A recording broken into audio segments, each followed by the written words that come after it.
At this time, we want to introduce our presenters today, and that is Wayne Glenn and Dwight Glenn. Okay, at this point, Wayne Glenn. All right. Thanks, sir. Thank you very much.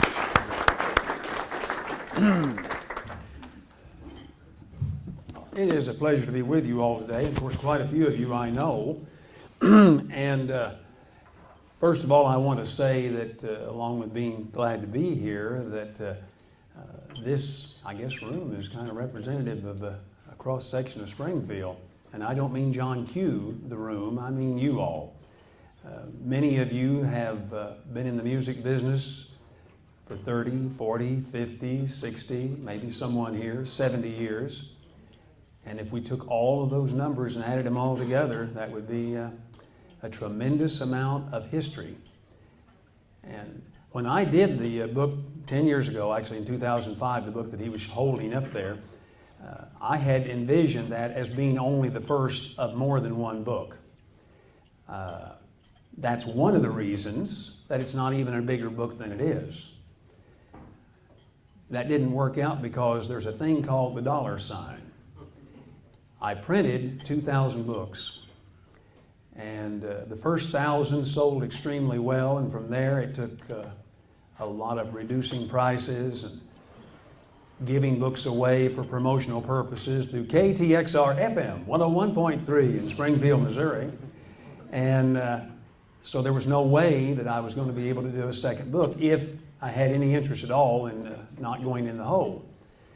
I have thousands of pictures, copies of pictures that people let me copy, loan me, that have not been seen by anyone except the people that might have had the pictures.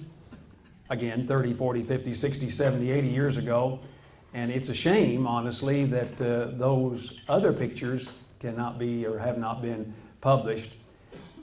When we're finished today, if you're interested in seeing some of that kind of thing, you're not familiar with my site, I have some cards, calling cards, that have my email address. Of course, I have my home phone number, and also have the Facebook site. And it's Wayne Glenn Old Record Collector Facebook, and I have over 4,000 people that are friends or fans there, but we're always looking for more. I am very limited on time, and as you know, to talk about history of Springfield, which of course you're having people come regularly anyway, but for me to even think about trying to give an overview of Springfield's musical history is impossible, and I don't have any intention of doing that. Also, at the end of the presentation, I copied off of one of the pages of that 2005 book my nominations for the 50 most important Ozarks Greatest Hits. And I have copies of those if for some reason you don't have my book or you'd be interested in seeing. And again, this is a starting point. This is for debate. This is for argumentation. I don't claim to know all the answers. One of the things that is unfortunate is that in these 5 years, 10 years now that have passed since 2005, that quite a few of the people that were on this list were still living then, and they're not now. Wayne Carson, for example. I'm going to, everybody knows what this is? Does anybody not know what this is? You probably thought I brought my own lunch. Some of you. This is what's called a record carrying case. A gentleman gave me a couple of CDs, but I wouldn't dare keep those CDs very long in this record carrying case. I have some records I want to mention. Some 45s. I still collect 45s. See how many people remember some of these names. You're barking up the wrong tree. Decca Records, Don Woody. Does anyone remember the name Don Woody? He was the #1 rock and roll disc jockey in Springfield between about 1956 and 1963. And you say, well, now you shouldn't say that because there were some great ones on KICK. He was the most popular. He was here twice.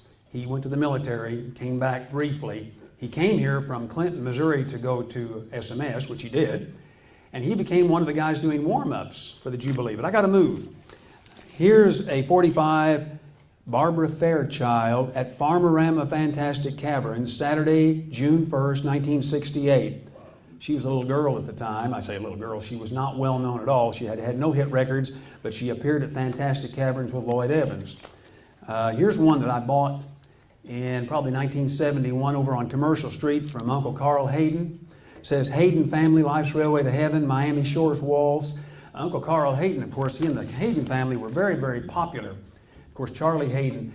By the way, of my book that came out in 2005, the person that bought more copies of that book than anyone else was Charlie Hayden, the bass player, the jazz bass player, because he was so proud of his family, the Hayden family, and the success that they had in local and regional radio and so on, and television in Springfield. And here's one on the Skipper label. There's probably at least a few of you that recorded on the Skipper label. Who was the Skipper? Who was the Skipper? Yes, Ralph Foster. He was the boss of KWTO, and he was known as the Skipper. The song is called If I Was King. It's by David and the Boys Next Door, which turns out to be whom?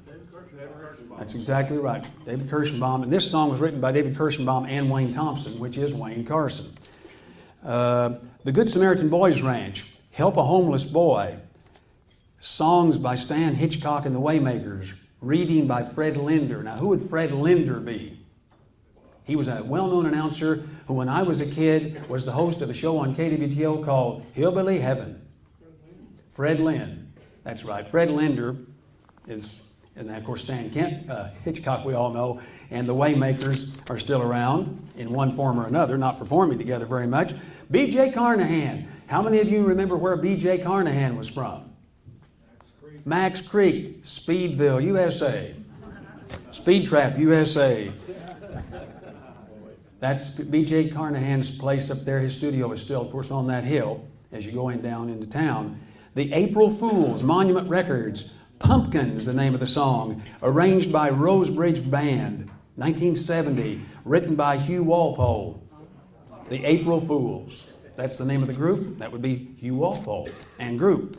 American Artist Recordings. Anybody ever recorded American Artist? All right, sure. Dave Drennan, The Fifth Wheel.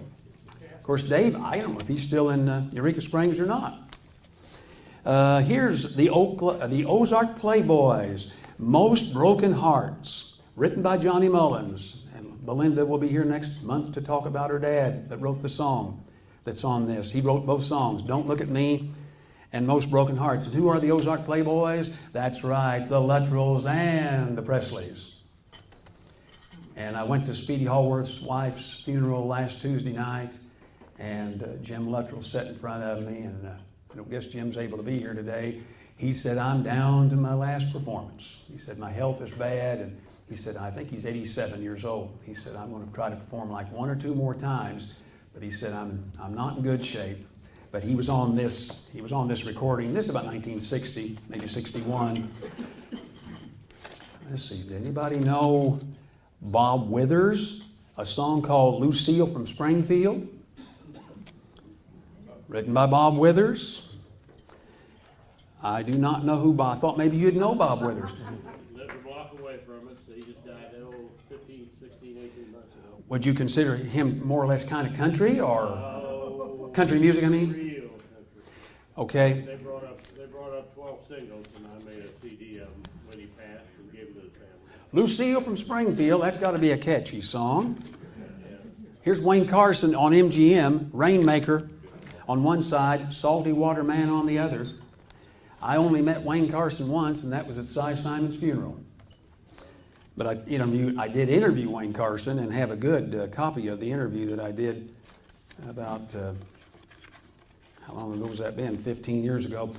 Here's another David Kerr, Little Noisemaker, written by Wayne Carson on the Sidewalk label. Produced by Bob Summers, Earl Barton Music. David Kerr, guess who that is? That's David Kirschenbaum again. Here's a local recording that'll bring back a fond memory. It's on the Scratch label. Produced by Radio TV Building, Springfield, Missouri. Produced by Wayne Thompson, Earl Barton Music. Written by Wayne Thompson on a rainy day. And the performer is Benson Mahan. Mr. Benson Mahan, friends. Benny Mahan.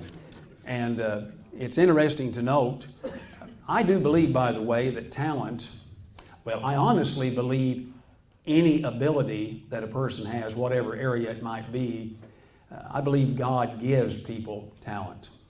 I believe people are born with talent and the ability. It is true that some people can learn, and some people can go from what maybe is very little God-given talent and succeed without that. But I think most people have it in their genes. I think the music is there to begin with.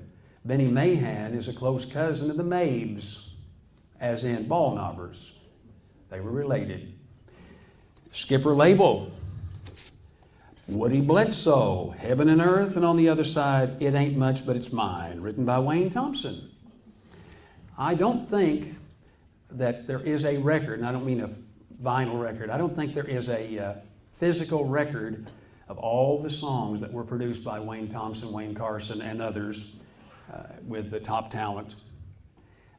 And I know that Cy donated all of his things to Nashville, basically. Some of his material, of course, went to the school of the Ozarks, College of the Ozarks, but most of Cy Simon's records, things that had to do with his business, would have gone to Nashville. And I someday would like to take a trip. I mean, there's no use going down there first. I need to call and see if they have any kind of order to all of the recording artists and all of the songs that were produced, as I said, by Wayne Thompson, Wayne Carson, and others between about 1963 and say 1975. There's a lot of history there, and I'm really afraid that's lost. BMI has a list of all his songs, and they got 20 gold hits on there. If you go to his catalog, All right. it's all right there. Speaking of in Nashville, or? We're talking about the Country Music Hall of Fame, the Country Music Foundation. That's where those things went. Waymakers, I mentioned them earlier. I got to get with it. Ever heard of a group from Springfield on the Borrowed record label? Fewest returns in the industry? The Skeletons. The song is Very Last Day, and on the other side of the 45 is Sour Snow. Sounds like a classic to me. Written by a fella, I don't know if you've heard of him or not, Nick Sibley. Oh, here's really a good one. This would be a great trivia question. Sundown on the Art label. Down at the Antlers Tavern, and on the other side, one of the great classics of all time, and I played it on my show, really I have, Campbell Street Floozy. And who is Sundown? He was the head of the Springfield Art Museum. His name, Ken Shuck. You would never think, you would never have thought at the time that Ken Shuck, who was the original director of the Springfield Art Museum going back to 1952, I say original when they built their new building, from 1952 to 1953, he was the man responsible for finally getting the art museum built. They were going from door to door, from City Hall to other places with their art museum until Kenneth Shuck came along, and he was the one that was responsible for getting that taken care of. And yet he comes up with his strange songs, and one side has the sounds of Campbell Street on it. In other words, they went to the trouble to take a tape recorder, this is early 60s, and record the sounds of the inside and outside of the Antler. Am I right? Well, that's the only way that I would have known for sure who Sundown was, because yes, he wrote them. And he did not use his name, though, as the artist, but it's him. President of the Musicians Union. And I'm sure he's passed away. Rose Bridge, which again is more Earl Barton material, but they also had another name, and this song is by Truman Langford. I have no idea, I'm sorry, who he is. Looking for Linda and Big Red Number 1, but this is produced in Springfield. Here's one. Red Foley, Decca Records, a song written by Smiley Burnett called Hominy Grits. How many of you can sing Hominy Grits? Give me those hominy grits. The other side is Nobody. Everybody familiar with Red Foley? Who that is? Who's the youngest? I'm going to do a George Earl thing now. Some of you are old enough to remember George Earl was with KWTO from the time they came here from St. Joe in 1932, KGBX first in 1932, until like the 70s. George Earl Wilson's car that he drove, that Ralph Foster gave him, is in the museum, College of the Ozarks Museum. There it is, that car, the last one he drove, it's a KWTO. George Earl drove that around until he wore it completely out because Mr. Foster had given it to him. And that was the last car probably George Earl Wilson had, and it's in the museum down there. Well, George Earl was the best interviewer as far as local people that really weren't singers or weren't musicians. I mean, I never heard anyone that could do a better job of interviewing people than George Earl Wilson. And yes. You remember the Silly Silhouette? Yeah, that's Fran Eulis, Fred Miller, and so on.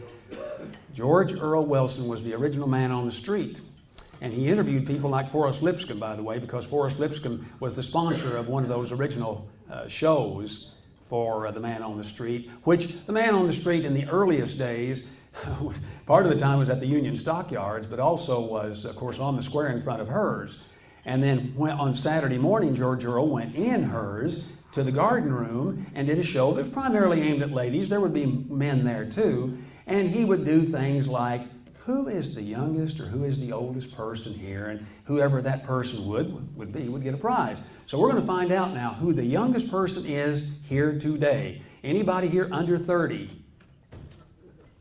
I'm sorry, under 30. Anyone under 30? No one under 30? No one will admit being under 30? Are you? Yes. How old? 28. Come on up.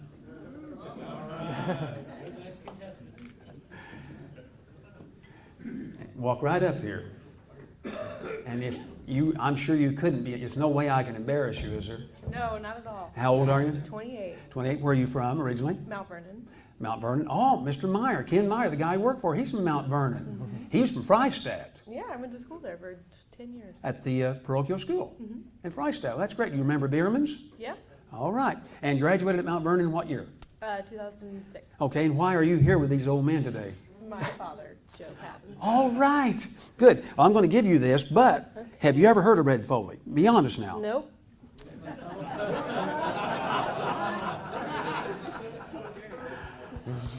Is somebody going to come up and take a picture? I want somebody to come up that has a camera and take a picture of us so I can put this on Facebook and say, ignorance and bliss. It's close though because her grandfather was Dan Savage and his paint shop. Oh, oh my.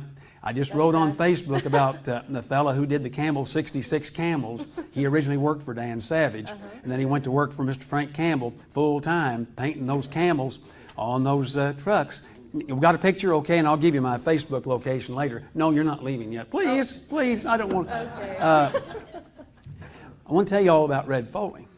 I want to tell you about Red Foley. Red Foley was born in Berea, Kentucky in 1910. And his parents ran a grocery store, a general store at Berea, Blue Lick, Kentucky. And Red went to school, of course, there at Blue Lick and graduated in 1928. And he was just a natural-born singer. I was talking about people that have natural talent. Well, Red had, Clyde Julian Foley had natural talent, and so he won some contests for radio shows, brand new. Radio was new in 1928, 1930. Got married to a woman named Pauline Cox in about 1931, and they went to Chicago, he and Pauline did, and he got on the radio on WLS, which was the world's largest store Sears Roebuck radio station. And he was just doing great. Like he's 22, 23 years old. And Pauline was expecting, and she had her first baby, their first baby, and she died in childbirth. Pauline did. And they had the little baby named Betty, little Betty Foley. And Red, of course, being just 22, 23 years old, trying to get started in show business, was not really in a position to take care of Betty. So Betty went home and was raised by Grandma and Grandpa Foley back at the general store. So that's where Betty Foley grew up. Red went ahead and became, to make it short, an extremely successful musician. In the late 1940s, early 1950s, he was the MC on the Grand Ole Opry, Prince Albert Portion Network broadcast. He had a song called Chattanooga Shoeshine Boy, which sold 1 million. And I don't mean maybe sold 1 million, like they sell 1 million in one day now. It was a big deal in 1949, 1950 to sell 1 million records on Decca. He did. And then he did something even more difficult. He recorded a song called Peace in the Valley, which also sold 1 million at a time when religious music was popular, but never that popular. And it sold 1 million. Meanwhile, in Springfield, like here, right here, there was a radio station called KWTO, and they had done a show in the 1940s called Corns a Crackin', which was usually broadcast at the Shrine Mosque. They would hit the road occasionally and go to other towns, like I've got a brochure for, they were in Harrison, Arkansas, doing live programs and so forth. But meanwhile, the Corns a Crackin' kind of wore out. They didn't have a star. If you go back, and some of you are just old enough and you've seen the literature, Corns a Crackin' had no one that was famous to actually host the show. I could give you the names of the MCs, the Slim Wilsons, the Lou Blacks, the Bill Rings, but they weren't well known outside the area. And Ralph Foster, who we mentioned a moment ago, the skipper, you go be seated, but take this with you, take this with you. Ralph Foster and Cy Simon and Lester Cox and John Mahaffey, who were the 4 men who had been involved with Corns a Crackin' or were becoming involved with what was going to be called television and transcriptions, they realized that they could not possibly do a national show. Corns a Crackin' was national. It was broadcast on Mutual Broadcasting, which was one of the 4 major networks of that era. And it was successful, but there were just a lot of other barn dances, and Corns a Crackin' wasn't able to be more important than the others, and there was always Nashville to deal with. So they started looking in the early 50s, before TV came to the Ozarks, for someone who could be the host of a country-flavored show. And that person, was it going to be Bill Ring? He was considered. Smiley Burnett was considered. Tennessee Ernie Ford was considered and did not want it because he hadn't done 16 tons yet, but he was having a lot of hits on the West Coast in California and had no interest in moving to the Ozarks, although he bought a ranch where the Branson Airport is now. That was where Tennessee Ernie Ford's ranch was later. Cy Simon, and I wish that some of Cy's family were here today, because I never did quite understand this. And Cy has told me this, and I'm sure it's true. Cy Simon, while he was in the military in World War II, somehow met Red Foley's mother and dad at the general store. And of course, Cy, being a people person and a name dropper, a promotional person, he remembered that. And so in the early 50s, when they were looking for someone to come to Springfield to host the show, what was going to be called the Ozark Jubilee, then Cy remembered he had met the Foleys, and that gave him a way to be able to talk to Red Foley. Not that he couldn't have talked to Red Foley anyway. Is my time up? How close are we? Because Dwight's got to speak. No, keep going. You're good. Red Foley would have been accessible to Cy Simon because Cy was representing songs, printing, and promotional stuff and plugging. So that by itself wouldn't have done it. But Cy wanted to be able to say to Red, I met your parents, and they just were the most wonderful people in the world. And I had my military uniform on, and they just treated me like gold and kept, gave me free food. And well, anyway, he hit it off down in Nashville with Red. And folks, it was Red Foley who made the Jubilee. And that's why when he failed, it failed. When he had personal problems that he could not overcome, why it failed. You can give reasons about the fact that the Duvall family tore down the Jewel Theater, which certainly didn't help. And you can talk about this, that, and the other, but it was Red Foley. In 1954, when Cy talked to Red Foley at whatever hotel, Peacock, I forget what it was, Peabody Hotel, I think, in Nashville, Red Foley was like the top 2 or 3 hit makers in the country. That'd be whoever you can think of now that's the tops in country music. He's one of those. And he made a commitment to come and live in Springfield, at least for 2 or 3 years on that first contract. and that's what made the Ozark Jubilee. And even though our 28-year-old friend from Mount Vernon is not familiar with Red Foley's name, he's in the Country Music Hall of Fame, and you might be surprised to know he's in a lot of Hall of Fames, like the Gospel Hall of Fame. And the Ozark Jubilee was, as someone said before the presentation today, the most successful music show in the United States of country music live ever. There was never any competition. There were others that did it. Town Hall Party in California was pretty successful. If I had more time, I would talk more about some of the other things that obviously we could discuss, but there is something you need to know if you don't know this. There are about 60 kinescopes of the Ozark Jubilee that have not been seen since the day they were filmed, since the day the show was done live at the Jewel Theater. And those 60 kinescopes, now these are not ones that Cy had. Cy donated a number to the Country Music Hall of Fame, like we were talking about in Nashville. Most of those he made accessible to public TV here to show back in the 80s and 90s. Those have been seen.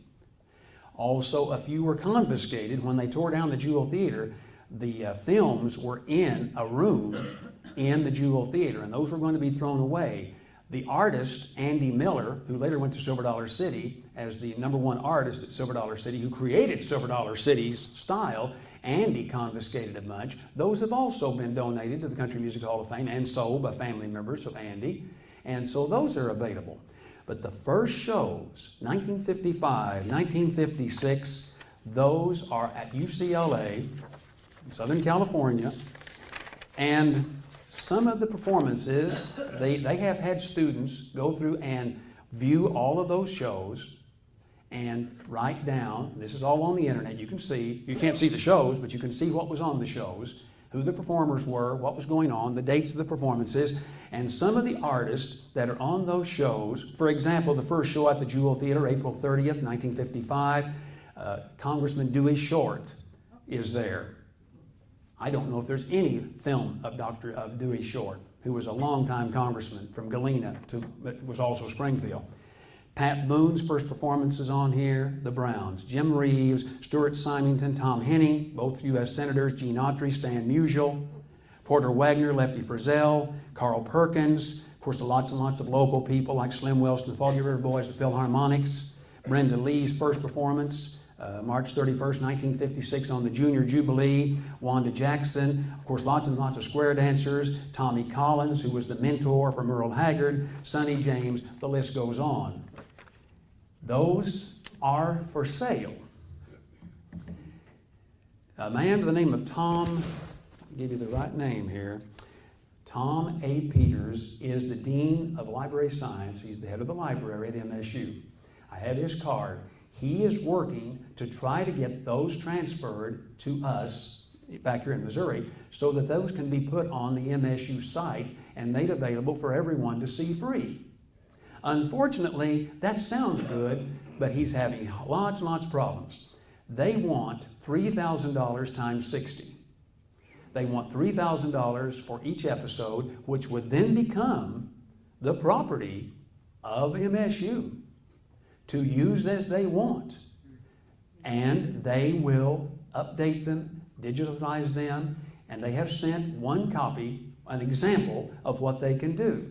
And so Tom Peters has, and he has shown it to me, a show which I remembered seeing. Now understand, I was in 1955, I was 8 years old, but I remember seeing this show because I was glued to TV because I knew it was a big deal that Springfield was doing this national TV show.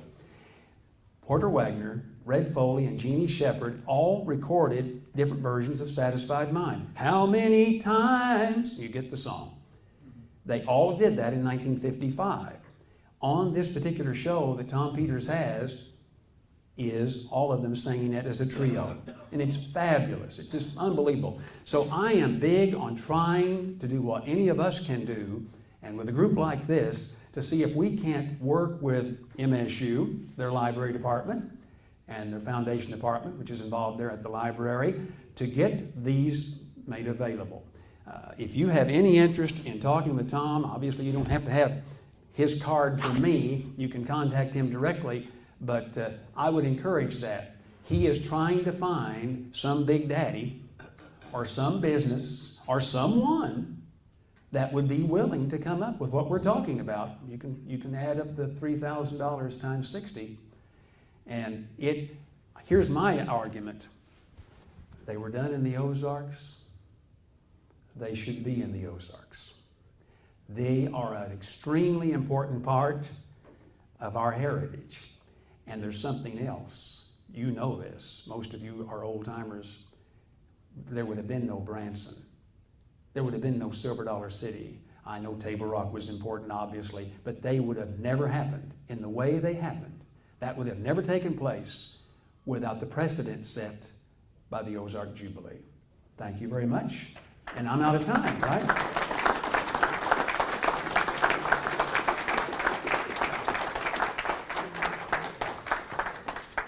I'm going to let Dwight speak, and then if somebody wants to ask a question, we can do it. I'm not going to get very far from the mic. I wouldn't want you to. Go right ahead. This is Dwight Glenn. Yeah, I guess we would be related by birth. That would have something to do with it. I am very honored that you guys had me come, just to add a little bit to this. Obviously, he's not going to talk about his career in radio. This gentleman, last Saturday on KTXR, was on the air for the 1,952nd consecutive Saturday. In today's world, and today's media, and today's radio, that's a very unusual and an accomplishment that should be congratulated. So thank you for clapping for him. I am now twice a month, for better or for worse, doing the Sunday show that he started in 1983, is that correct? Called Nostalgia Time, and having a great time. How many people get to go on the air like he has done since 1978 on KTXR, and now I'm getting to do and play what you want to hear and what people request? It doesn't happen anymore. A lot of the stations are programmed out of Los Angeles, out of Nashville. They tell the people what to play, and that's what gets played. We're the last DJs. That's a pretty cool thing, and it's a pretty good heritage that he has passed on to me. Unfortunately, with that gene came this desire to do concert promotions. I guess when you're raised in a musical household like I was, it becomes part of your soul. And in 2010, and let me go back, I should go back before that. The first record I ever heard was not at our house. It was at his parents' house, my grandparents' house, on a little portable player. It didn't come out of this because it was an album. And on the album was a quilt. And that quilt was the Quilt album from the Ozark Mountain Daredevils. And I remember playing that endlessly. And there was a song on there called "Want to Get to Heaven" that had a bad word in it. At least it was a bad word to my grandmother, to his mother. And when I would play that song, I would get in trouble. I would also play a song called "Chicken Train" and chase my sister around the house, literally doing a chicken train or whatever it would be. But music was in my background. Now let's fast forward to 18 years ago. My youngest sister, Allison Cash, married Cody Cash. Who was Cody Cash? That would be Steve Cash, the harmonica player for the Daredevil's son. How did a Daredevil's son end up with the old record collector's daughter? I don't know. I guess it was fate. But in 2007, and I think Mark West and many of you were part of this, and Nancy, I see you back there, the Galois reopened. It reopened with 3 concerts from the Ozark Mountain Daredevils that were sold out. In fact, they had to add the 3rd show. They didn't intend to do it. I was fortunate enough with my sister and with Cody to attend, and a bug got planted. I didn't act on it for 3 more years. In 2010, with Nancy, Elise Crane, some of the board members, I saw a need to try to do some live music at the Galois because, quite frankly, I was afraid it was going to go away. You know, it's hard to generate revenue in a 1,000-seat theater in Springfield, Missouri.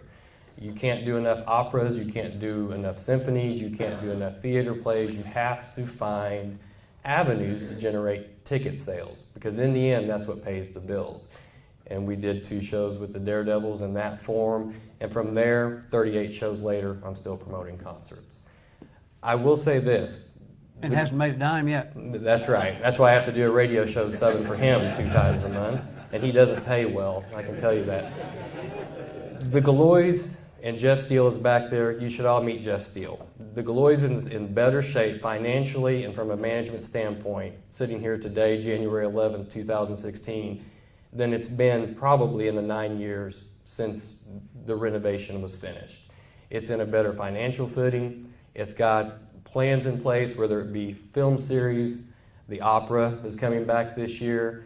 This is the 90th anniversary of the Galois Theater. That's something to be celebrated. And we've got some things planned.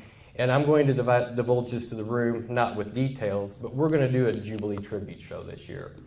There's not very many artists left that performed on the Jubilee, but there are some, and they're significant. And we're working to do something, hopefully in April of this year, that will be a tribute to what happened right across the street. Many of you do know, but some of you may not, that the Jewel Theater was literally in what is now a green space right from across on East Park Central from where the Galois Theater sits.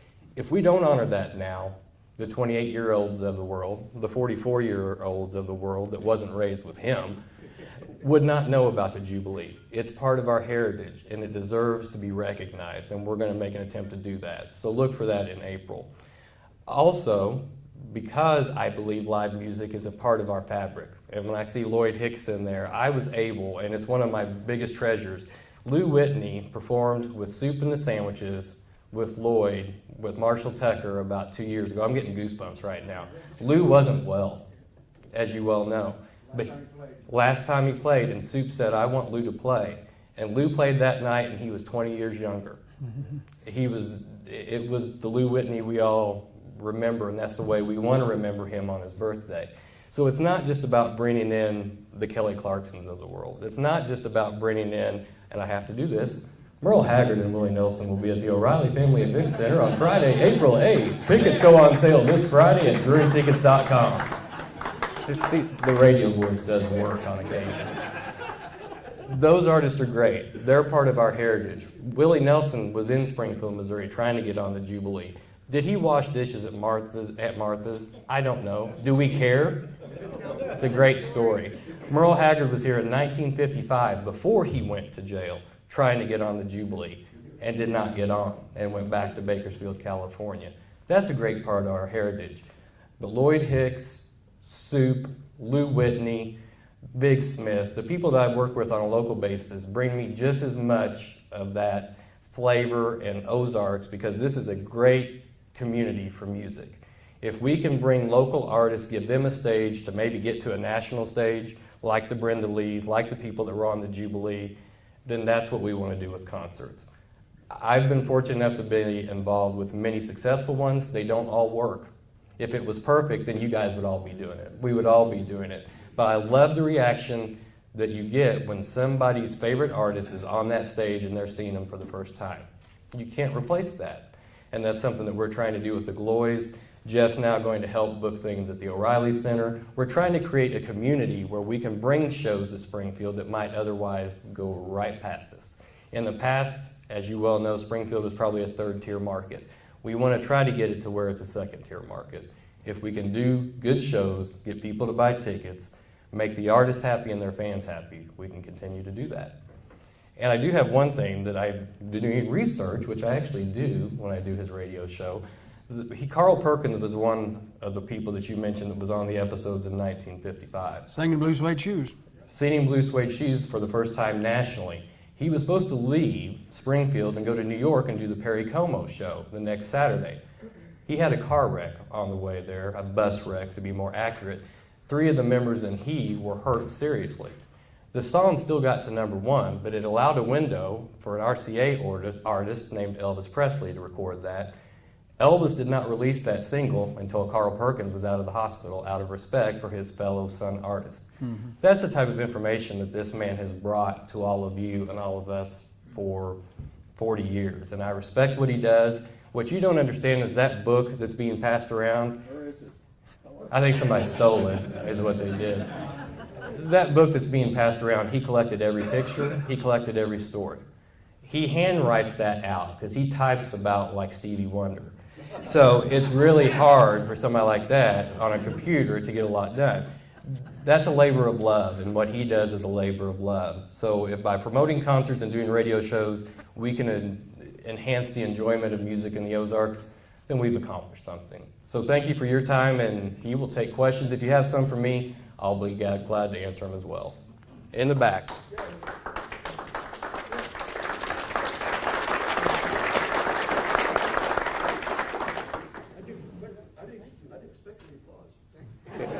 You've got a lot to live up to now. Is there a way to use this tribute to the Jubilee at the Gilloys, tie it into the fundraising for the kinescopes? We hope so. I think the best thing that you can do is groups like this. We all know people that have an interest in doing this. $180,000 is a lot of money, even to the richest person. It may take a community effort. It may take, quite honestly, a Johnny Morris, an O'Reilly, somebody like that that says, we want to bring this back. If we can, at that concert in April, help bring awareness, we can take a collection, but $50 isn't going to do any good. We need somebody to really grab this by the horns and say, we want to make this happen. I'm sure with my dad and Mr. Peters, they will work with them to get that done. But it's just making people aware they exist. Until 3 years ago, I'm not sure anybody knew that they did exist.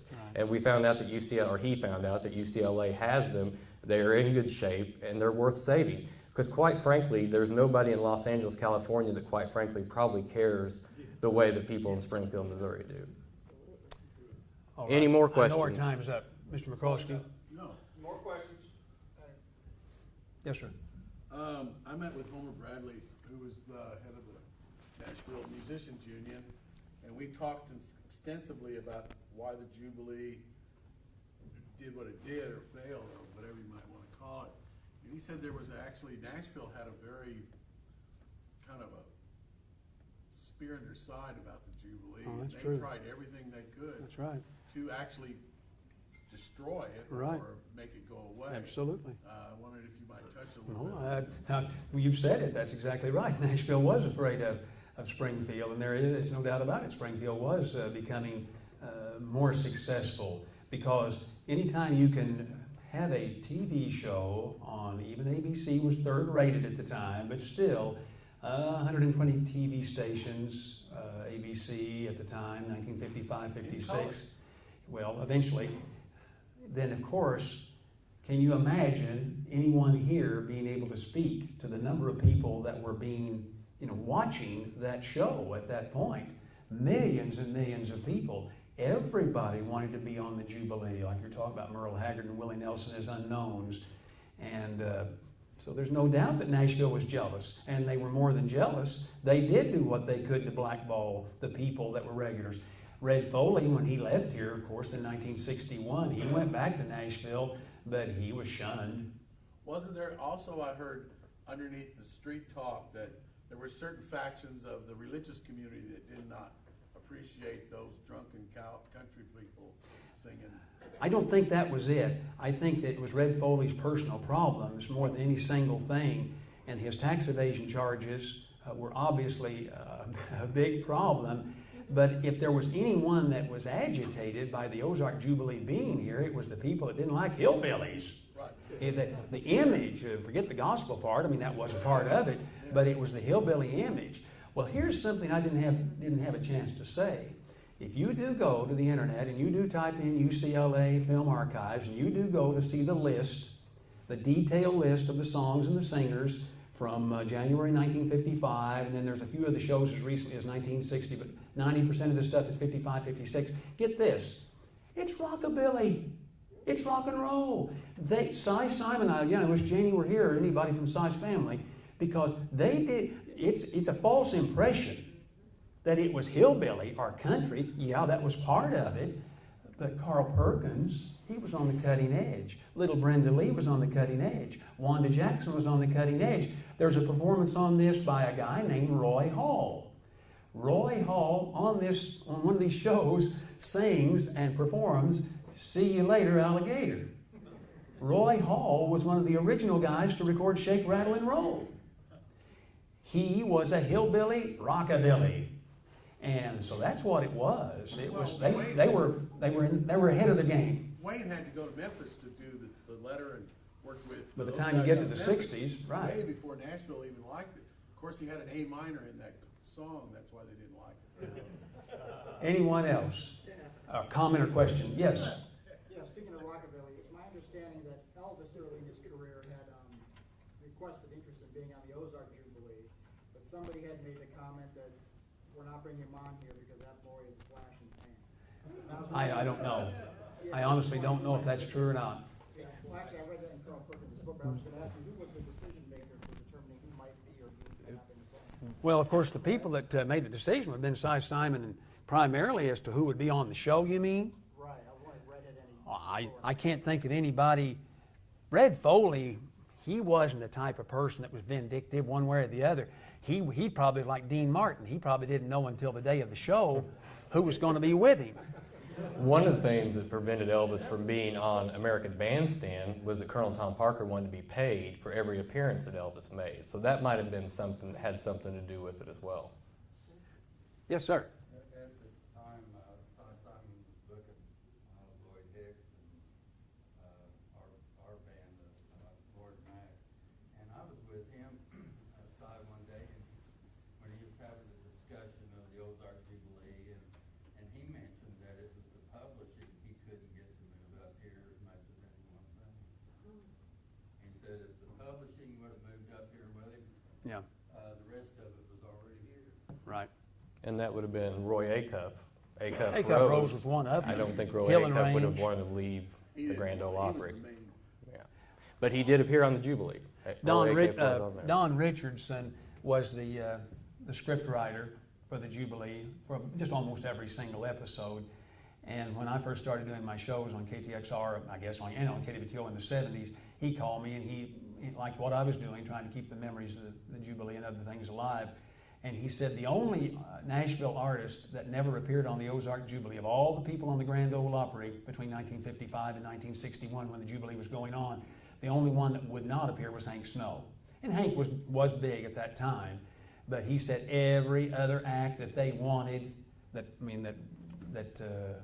Red Foley would like to have on, like his old buddy Ernest Tubb, any of those, Roy Acuff came, all of them came and appeared. But yeah, what you're saying about the hardcore printing rights, the publishing and all that, no, that never moved, except for Top Talent and the Earl Barton music being established here by Cy Simon, Lester Cox, and John Mahaffey, and Ralph Foster. Anybody? How about one more question or two here? What would it take to get the second version of your book? Well, Ballpark. yeah. What would it? Oh, yeah. Well, I was going to mention this. I picked up my 13th book today. They're in my truck. This is my 13th book I've done. This is just a little book, which has the 939 first settlers, landowners in Christian County. I'm from Christian County, Nixa, so I wanted to do something that is just basically a dry read, has some photos in it, 72 pictures of the earliest pioneers of Christian County. This cost me, I just had 100 printed, because I don't expect to sell very many for $17 a piece. It's not that big a book. It cost me $1,600. So you start multiplying that out times a book that would be 4 times this big. It's probably $17,000. Pat Boone married to Red Foley's daughter. Yes, that's right, Shirley. Red Foley had 4 daughters. Betty was from the first marriage where the mama died. And then Shirley was the next one. She was the next oldest, and she married Pat in 1953. And so this performance, I'd love to see it. The first time that Red and Pat worked together would be on this one of these shows that's hidden away, lost episodes. They live in Southern Hills, right? Well, Red Foley, when he came in 54. He did his first Springfield show, as far as I know, ever. I don't think he was ever here before. He appeared at the Shrine Mosque. What they did was fill up the place with the first Jubilee show, but it was not broadcast. It was Get Acquainted session. Red Foley is coming to Springfield. So they get Slim Wells, all the locals, and Porter Wagner at the time, of course, was here, and they filled up the Shrine Mosque in July of 1954. At that time, Red and his wife lived on South Campbell. They soon bought a new home in Brentwood. Nancy? Quick question. You alluded to the fact that there's a lot of connection between Springfield and Silver Dollar City. Don Richardson, you just mentioned. Yes. The Jubilee, the same one that did the brand. Yeah. See, Don Richardson is the guy that was the promoter for the Jubilee that also created the concept of the silver dollar. I mean, that in other words, we'll give you a silver dollar if you come to Silver Dollar City, or we'll have silver dollars available in cash when you're making change and things. That was Don Richardson. And his son is the marketing director for Dixie Stampede. And his first name is John? John. Right. Anybody else? We're going to have to wrap it up. Bob. Yeah, I like to say, this group over here, they're students from Central High School. That's the school over here on Central Street. And not very many streets have been named after a high school. But anyway, they are doing a report or a study on the Ozark Jubilee.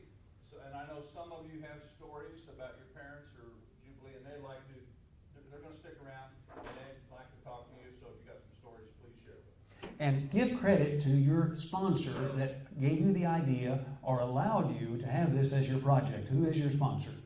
Well, originally we thought about doing one just on KY3 or just a local television channel. But after digging deeper into that topic, we realized that the Ozarks Jubilee was actually a really big part of television around that same time. So we just decided to go with the Ozarks Jubilee. But do you have a sponsor? No, not really. Our teacher is Joshua Head. Okay. Well, congratulations to him if he's helping you at all. That's a great thing. And a couple other things. 417 magazine or 417 has the event page. If you want to see who's playing tomorrow night. Yeah, we just started first of the year a live music calendar of every performance on stage anywhere in Southwest Missouri. And you can sign up for an e-newsletter, and it's every Monday at 4:17 p.m. And the e-newsletter goes out to 24,000 subscribers, and you can be added to that. It'll come out this afternoon. Brenda Freeman, the owner of Aunt Martha's Pancake House, was supposed to be here today. I wish she had been so that she could tell this story. But the story of Willie Nelson working there is absolutely true. In fact, he turned his tour bus around some years ago and went to meet the staff at Aunt Martha's. And he made a point of meeting the dishwasher. And he said that he encouraged him to do a good job because he said he might need his job back. One of the reasons that we know that certainly Willie was here, see, one of his numerous wives was Shirley Cadell. Shirley Cadell is on a number of these lost episodes that I'm talking about. She's a great singer. She's buried here in Springfield. She passed away about 4 years ago. She's from northern Missouri to start with, but basically, I guess she's probably around 80 when she passed away. And she was one of the early girl singers on the Ozark Jubilee that was on just about every week. And of course, Willie was interested in Shirley. And they made some records together in the early 60s after the Jubilee was no longer on. Which brings me to another point. Garth Brooks' mother appeared on the Jubilee quite often, almost for a full season. So if anybody has a connection to Garth Brooks, we would love to do a tribute to the Galois or raise money for the Galois and do it with the Garth Brooks show too. Just passing that along. Could someone, like you, send our organization a formal information about the buying the Jubilee stuff from, so that we, if someone wasn't here, we could hand it to them and they give it to the Please give me your information, and I'll see that Mr. Dr. Peters sends you that. Okay, well, we'll get you something, or our webpage and or our Facebook page or my email address, whatever. Thank you very much. Thank you all. Thank you.